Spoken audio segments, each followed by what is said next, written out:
This video will cover displaying date and time data in LubraDate. By the end of this video, you should understand how you can customize the display of date and time data when you print it out using LubraDate.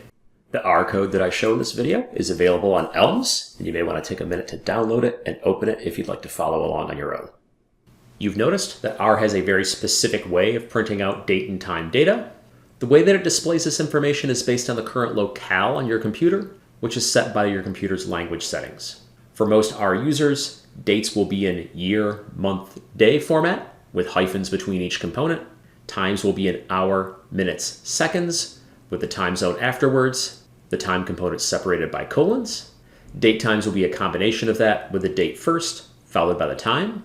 These components are also zero padded to the full width, which means they're always the exact same width, regardless of the exact date or time inside of it.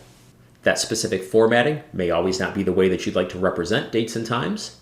R provides rich date and time formatting with the format function. It takes two arguments. The first is a date, a time, or a date time, and the second is a format that is a string, so it needs to be inside quotation marks. If you provide a date time, it's going to display the information using the time zone associated with that date time. Format can take a third argument, TZ equals time zone, that specifies the time zone you'd like to use to display the information. The piece of text that defines how R should actually express the date and time is a format code. Format codes are percent signs followed by a letter representing each component of the date, time, or date time that you would like to print out.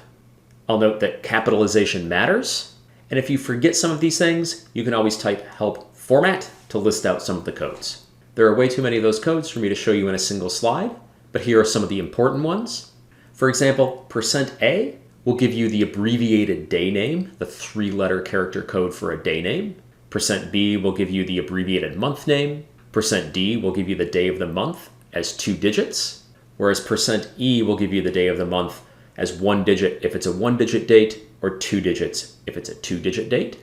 There are codes for hours, the numeric month, minutes, AM, PM, the year as a 2-digit number or a 4-digit number, and then two special codes. The lowercase %Z gives you the offset of the current time zone from the UTC time zone, and %Z gives you the abbreviation of the name of a time zone.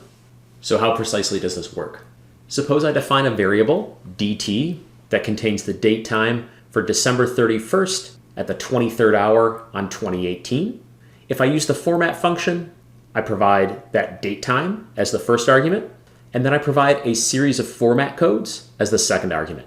Here I say %M hyphen %D hyphen %Y. The %M tells R I would like the month as a 2-digit number. So you can see in my resulting output, that line of text, I get a 12. The %D tells R I would like the day of the month, again as a 2-digit number. Here I get a 31. And then lastly, the %Y gives me the year as 4 digits, 2018. Notice importantly, the output of this format function is text. It's in quotation marks. It's no longer in LubraDate's date format. It's just a piece of text that matches up with the date that it's supposed to represent in the format that I specified. As an alternative, I have a different format here, %B followed by a space, %D followed by a comma, then a space, and %Y. This is telling R the %B should be the full month name. The %D is the day of the month, again as a 2-digit number. Then lastly, the %Y is the year as a 4-digit number. In this example here, my codes are %I followed by a colon, %M followed by a space, then %P. The capital I represents the hour as a 1 or a 2-digit number. Here I get 11. The %M is the minute as a 2-digit number. Here it's just 00. Then lastly, %P is AM or PM. We'll just take a look at those same examples in R. So first, I'm going to define a variable dt, which should be hour 23 on December 31st, 2018. Let's print that out just to be sure of what I got. And you can see R has encoded that date as December 31st, 2018 at 2300 hours UTC. Here I'll use the format function to print out the month, followed by a hyphen, then the day, followed by a hyphen, and then the year. And you can see what I get is a piece of text, 12/31/2018. 2018. My next example, capital B, gives me the month as a full piece of text, followed by the day, a comma, and then the year, and I get December 31st, 2018. And in my last example, %I gives me the hour as a number between 1 and 12, %M gives me the minutes as a 2-digit number, and %P tells me AM or PM, and you can see what I get is 11 PM.